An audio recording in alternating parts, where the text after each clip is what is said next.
If you want to learn how to close a project properly and track learnings without wasting hours on confusing systems, this short video is going to give you the clear, no-fluff process you need, and one big tip at the end that most people skip, but makes a huge difference for your future projects.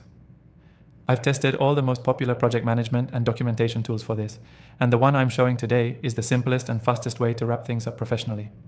If you want to follow along, I've left an exclusive free trial in the description, only available to viewers of my channel. Let's get right into it.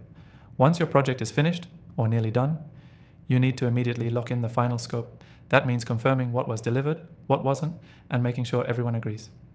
This prevents any last-minute surprises or unpaid requests after you've technically closed the project. Next, clean up your workspace. Archive tasks, finalize documents, and store important files in a place where they're easy to retrieve later. Don't just leave them scattered across random folders or emails. The software we'll be using makes this process super fast with built-in archiving and file linking. Now, the most critical part, schedule a brief project retrospective with your team or stakeholders. Even if it's just you, write down what went well, what didn't, and why. Use simple categories like wins, challenges, and improvements for next time. Keep it short, but don't skip this step. In the software we're using, you can tag these notes to the project and even generate a report with a single click. So 6 months from now, when you're doing a similar project, you've got a real reference point. After that, collect feedback from the client or stakeholders. Ask 2 quick questions. What worked great? And what could have been better? It's not just about being polite, it gives you data to improve and shows professionalism. Add their responses to your final project report or summary.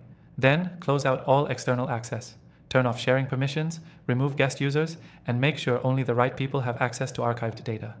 This protects you and keeps everything secure after closure. Finally, mark the project officially as closed in your software. That sends a clear signal to everyone involved that the work is done, and any further requests will be treated as new scope. Here's the key takeaway. Closing a project properly isn't just about ticking boxes, it's about setting yourself up for smoother future projects and making sure nothing falls through the cracks. Most people rush it. Don't be that person. Quick recap: confirm final scope, clean up files, run a short retrospective, collect feedback, remove access, and officially close it in your software. And before you go, if you want to make this process faster and easier, check out the exclusive free trial in the description. It's the exact software I personally recommend for closing projects and tracking learnings. And it's only available through my channel. Hope that helped. See you in the next one.